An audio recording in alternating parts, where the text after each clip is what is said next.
Asato ma satkamaya, tamaso ma jyotirgamaya, mrityorma amritam gamaya, avirāvirmageti, rudrayatte takshinam mukham, tena mam pahi nityam. May the Divine lead us from the unreal to the real, from darkness to light, from death to immortality. May the Divine Consciousness fill our hearts and protect us. This function is being organized by the Ramakrishna Math Bagda to commemorate the 125 years of the Ramakrishna mission. And I am very grateful to them for having invited me to share a few thoughts on the topic, the Ramakrishna Vivekananda movement in USA today. It's a big subject and there's a lot to cover, but I shall be very brief. How the movement came to be in US, the story clearly begins back into the small village in Kamarpukur, where in the year 1836, Sri Ramakrishna was born.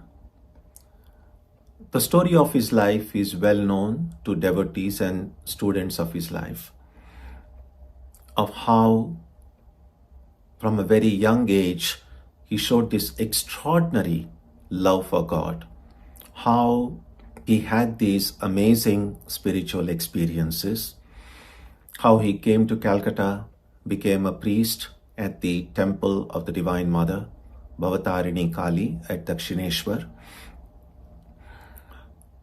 and how he immersed himself in this quest to know the divine.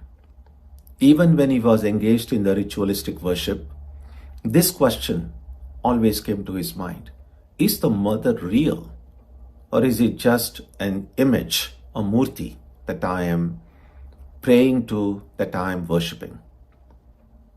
And we read in his life that intense longing for the divine, what he called vyakulata, how it consumed him to the point that one day he was ready to lay down his life because he hadn't had the vision of Mother.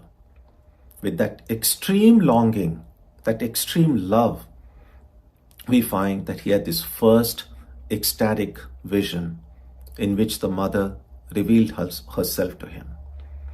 And then one after the other, he was so hungry to taste the divine being in all the different ways that was possible. He took the practices of different sects within Hinduism, but also of Christianity, of Islam, and in every way he was able to find that oneness with the divine, that the same ultimate spiritual fulfillment could be got as a result of that intense longing following each of those different paths. Through that he found what was already enshrined in the Hindu texts, Ekam Sat Vipra Bahudha Vadanti, that the truth is one, but sages call it by different names, that the ultimate reality is one. It can be reached in many different ways. Now this truth was well known in the texts. What Sri Ramakrishna did was to reconfirm the validity, the authenticity of that revelation in his own life and made it very real to us. We also read in his life how eventually many devotees, earnest spiritual seekers gathered around him, especially some of these young men who became the foundations of the future Ramakrishna order. And their leader was Narendranath, who later became Swami Vivekananda. The story of how Swamiji and his brother disciples then gathered together in the first monastery at the Paranagar Mutt, it's well known, it's well documented in his books. We also then read how one after the other, most of these disciples wandered forth. Some went to the bank of the Narmada, some went to the Himalayas, some traversed in different parts of India. And Swami Vivekananda was so eager to experience this life of the wandering monk that he wanted to just be by himself without being followed by any of the people around him. And so oftentimes he changed his name, didn't even have a permanent name to avoid being recognized. But all that changed when sometime in the early part, maybe sometime around 1892, when they heard about, in the papers, there was a news about an interfaith gathering. They called it the Parliament of Religions, that was being organized in Chicago as a part of the Columbian Exposition. And when Swamiji was in southern India at that time, and some of these young men who saw that and were so charmed by this young, charismatic monk that they thought he should be the one representing the Hindu tradition at that big gathering in Chicago.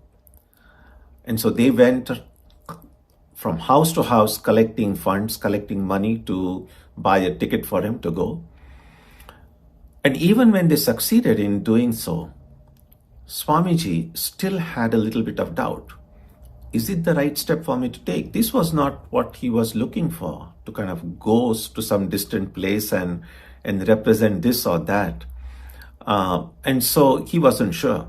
So he asked these young men to distribute all the money back to the poor. If it is truly the will of the divine, then all the arrangements will happen on their own. And he kept on praying.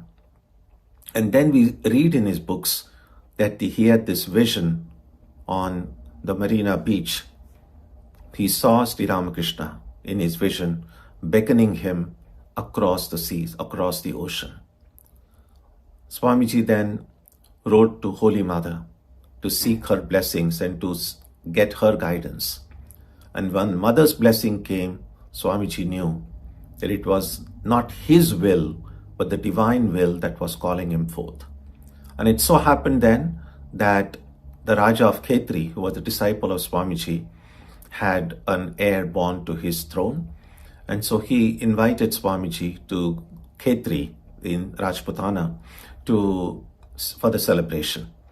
And then after that celebration, he sent his secretary along with Swamiji to Bombay to buy him a ticket. And it was the Raja who knew him as Swami Vivekananda. So the ticket was bought in that name. Swamiji took that boat, took several, I think probably 3 or 4 weeks for it to reach Vancouver on the west coast of Canada. From there, Swamiji took the train to Chicago. And on the train, he happened to meet an elderly lady named Kate Sanborn, who was very charmed by him. And so she said, if ever you come to the East Coast to Boston, then I would love to host you, that you can stay with me.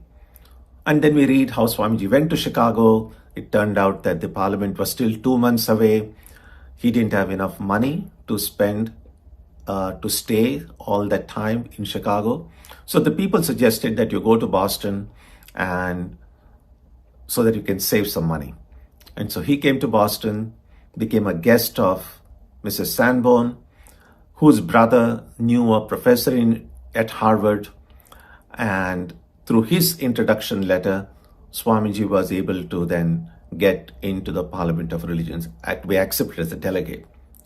Because in India, when these young men thought of sending him first there, no one had even wondered whether there was such a thing as registration needed. They all thought Swamiji had to just show up there and he would be accepted, which eventually he was.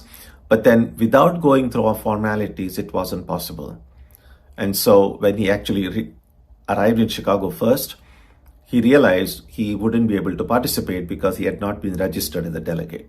That's why when he came to Boston, he got that letter of introduction from Professor Wright at Harvard, With that, he went back to Chicago a few days before the Parliament.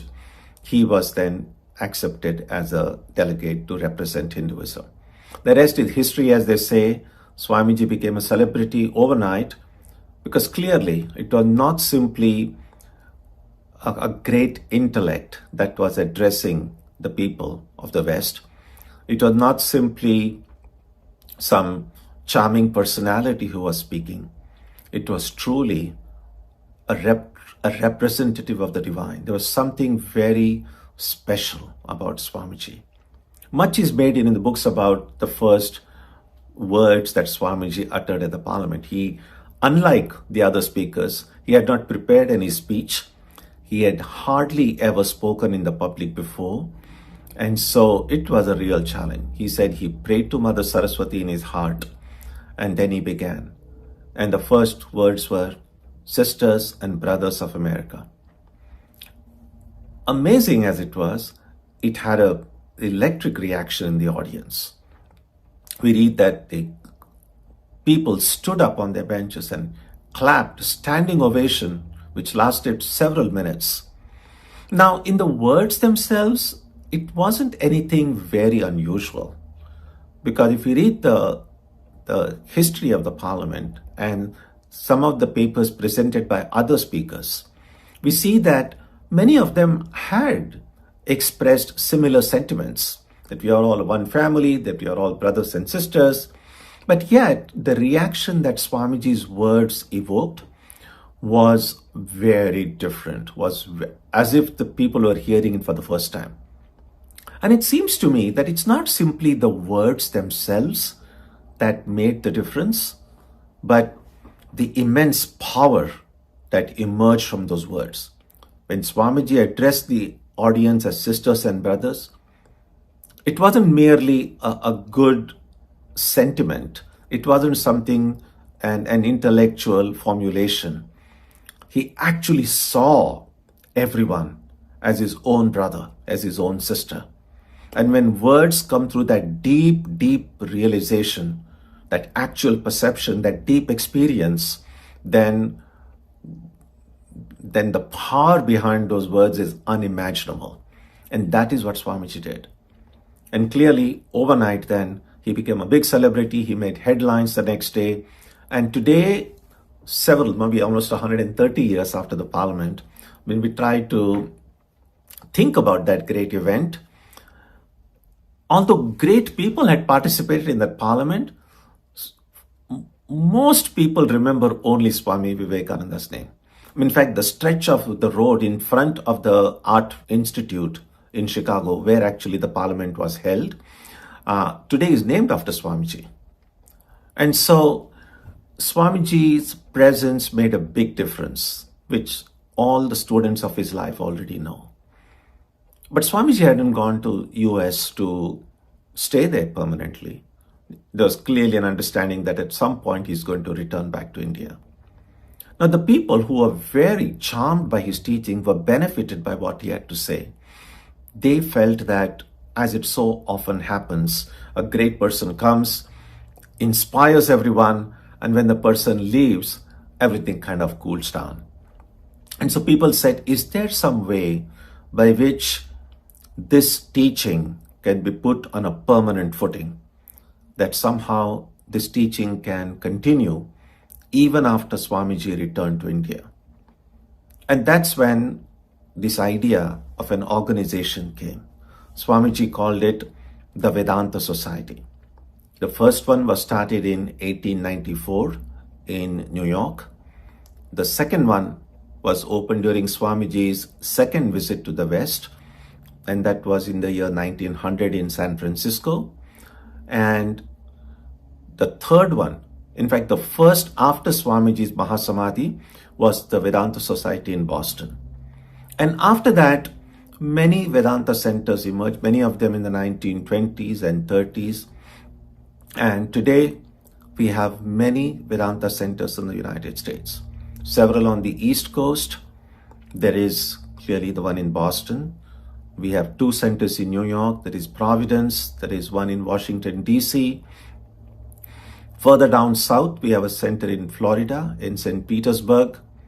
We have now the most recent center was opened in Houston, in Texas. We also have center in the Midwest, in Chicago, clearly, where this whole thing began. The Chicago Center recently opened a city center as well, called the Home of Harmony, a beautiful place, a big place where they are organizing programs to have education about the different religious traditions. We have many centers on the West Coast as well, several in California. The two big centers are the Vedanta Society in Southern California, with its headquarters in Hollywood. It has branches in Santa Barbara, San Diego, Pasadena, Trabuco, and then there are centers in Northern California. There is the Vedanta Society of Northern California in San Francisco, which has several retreat places, one in Olima. There is the Shanti Ashram, where Swami Tyagananda stayed and taught. They have a retreat in Lake Tahoe. Other centers in Northern California include the ones in Sacramento. There is one in Berkeley. Up in the West Coast, we have centers in Portland and Seattle. The list goes on. And many of these centers have their own retreat places. They also have several sub-centers as well. And there are many other Vedanta groups, often many of them having places of their own where they meet regularly. But some of these places don't have a resident Swami yet. So a lot of work is going on. And yet, in a way, the Vedanta Society, the Ramakrishna Vivekananda movement in the US is not limited only to what the Vedanta societies do. There are so many people living in different cities who are inspired by Thakur, Mother and Swamiji's message through a literature clearly. A lot of books, both published in India as well as in the United States, are now available both online and through the bookstores in our different centers.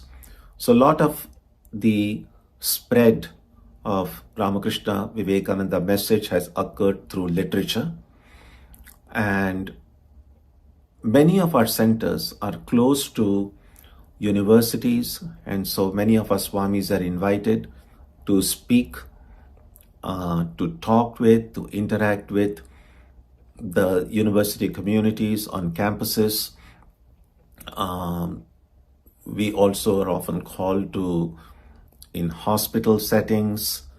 There are many different ways where this interaction occurs, which is not to say that we are so famous that everyone knows what Vedanta is, which is not the case.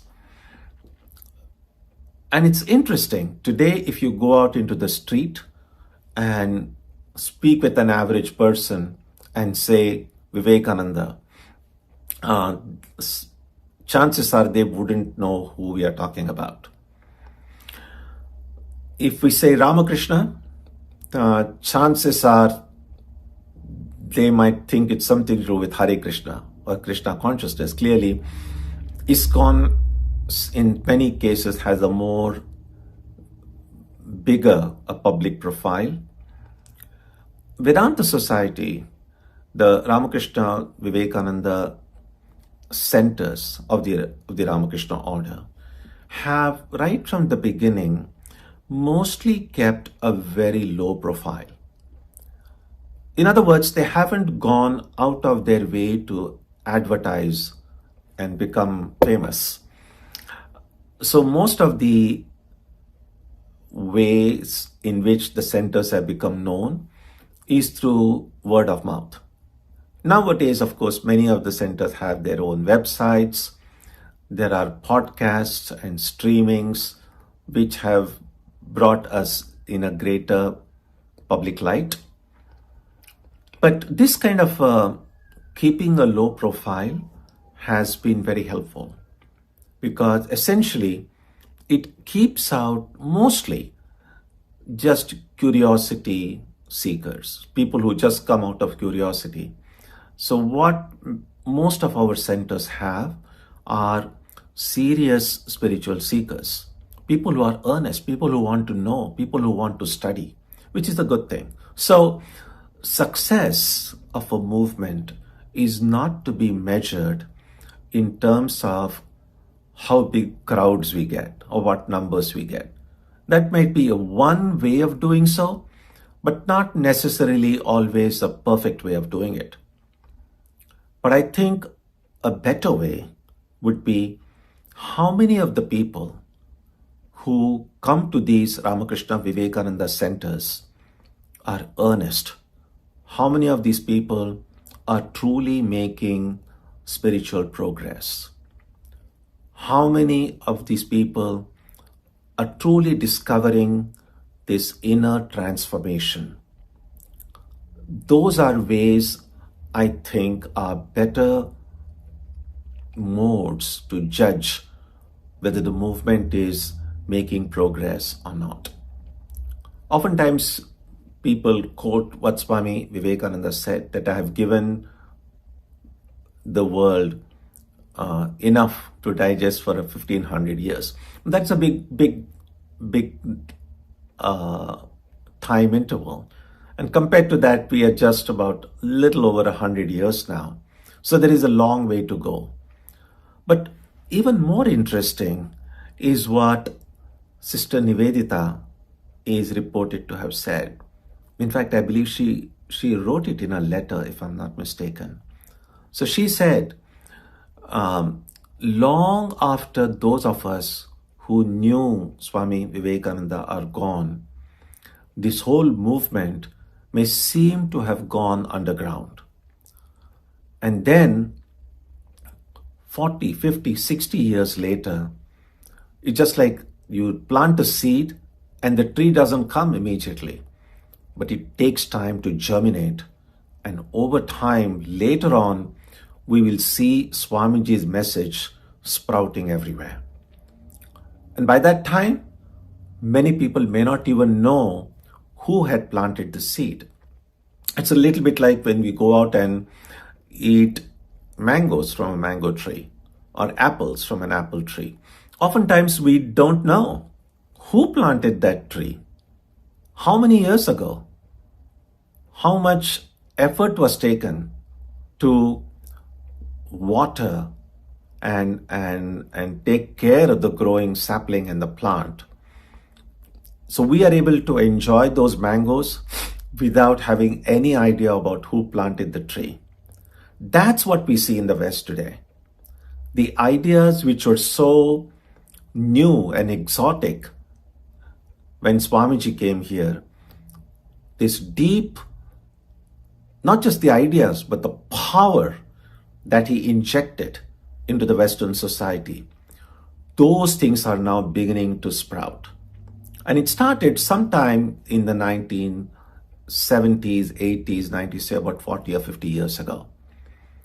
So, unusual as it might seem, that some of these ideas which were very much associated with Eastern traditions, definitely Hinduism and others, ideas such as reincarnation or rebirth, of karma, of the way of disposing the dead, whether it's burial or cremation. A lot of the ideas associated with the Hindu tradition are now becoming more mainstream.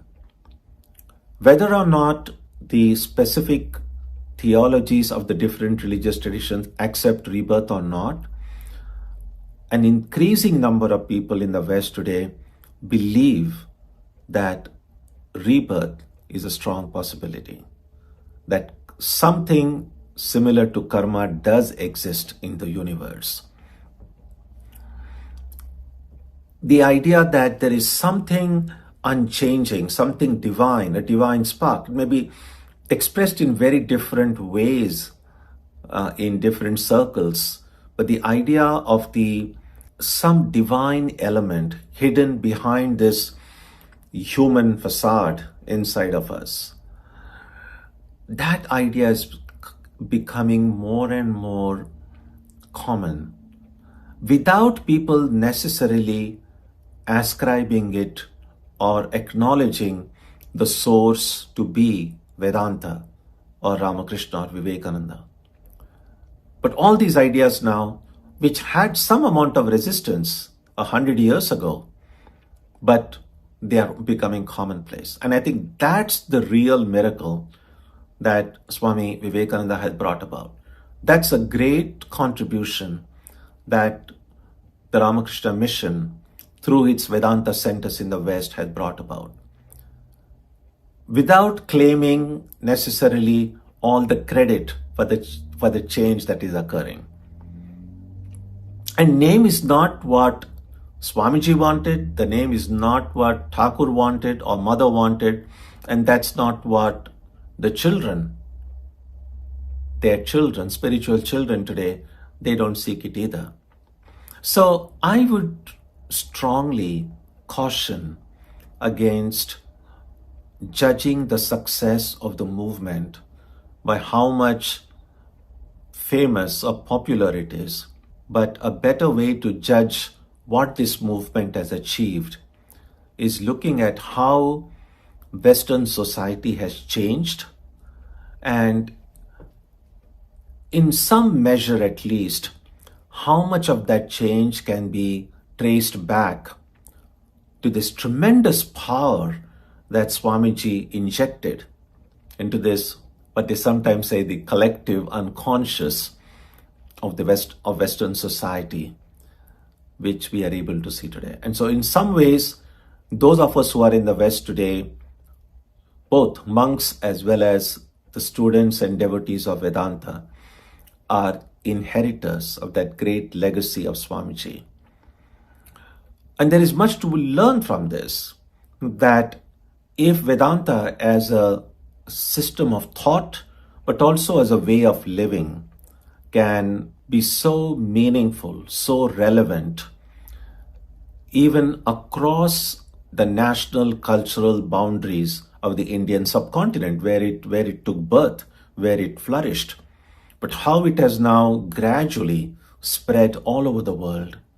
We need to make sure that these principles remain strong even in the land of its birth. That while we can be justifiably happy and feel good about the fact that Vedanta has traveled in distant corners of the globe and is being recognized and is being appreciated, we also have to make sure that in the land of its birth, in India, we remain rooted in that tradition. Because oddly enough, even as we see a greater appreciation of Eastern thought in Western society, we are also seeing a greater appropriation of Western ways of thinking and doing in many Eastern cultures, certainly especially in urban areas, in the metro cities in India. So while that is exactly what Swamiji wanted, if we can take the best of the East and the best of the West and put it together, the strength of the East and the strength of the West, there is a much that West can learn from the East, and there is much that East can learn from the West. And the future, the ideal human being of the future, would be one who can combine the best of each into their own lives. That would be ideal. What we have to be careful about is that if we are not alert, there is a real danger that the weakness of the East and the weakness of the West could get combined, and then that will be the real tragedy. And sometimes that which is not good sometimes looks very attractive. That which is really wonderful may in the beginning look somewhat boring. Sometimes it does to some people. So at that time that we need to then know our own history, we need to learn from the lives of these great ones to make sure that if we have to be true representatives of Vedanta, but also true representatives of Ramakrishna, Vivekananda, the Holy Mother, then their teachings must somehow live in our own hearts. Extent to which we can truly represent them will depend on how truly we have imbibed their teachings in our lives. It's not so much a matter of how much we have read. It's more a matter of how much of it we have lived. Because ultimately, spiritual progress is gauged by our life, not so much by our knowledge. And so, to summarize, the impact of the Ramakrishna Vivekananda movement in the West has been profound, but also very gentle, also very subtle. To those who look carefully, we can see how much the movement has affected and transformed the Western way of thinking in some critical areas. And we also see what we need to do going forward. And one of the first things that we can do is also learn some of the things from the West. Swamiji very famously said how he was impressed by the capacity to organize in the West. He said he had fallen in love with organization in the West. How Westerners are so good at taking an idea, getting together, pooling all the resources, organizing and doing something about it.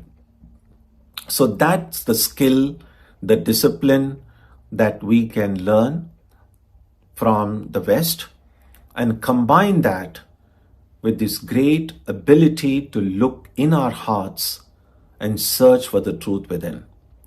The best of the West, the best of the East. And I think that going forward can be the guiding light for the Ramakrishna Vivekananda movement in US. Both the East and the West need each other. They depend on each other. They both can learn from each other. So my humble prayer at the feet of Thakur, Mother and Swamiji, that through their infinite grace, may our hearts be filled with their light, their love, their wisdom. Their grace may protect us, guide us in our own individual journeys, and also to whatever little extent we can to help the people around us as well. Om Jananim Saradam Devim Ramakrishnam Jagadgurum Padapadme Tayo Shritva Pranamami Muhur Muhur.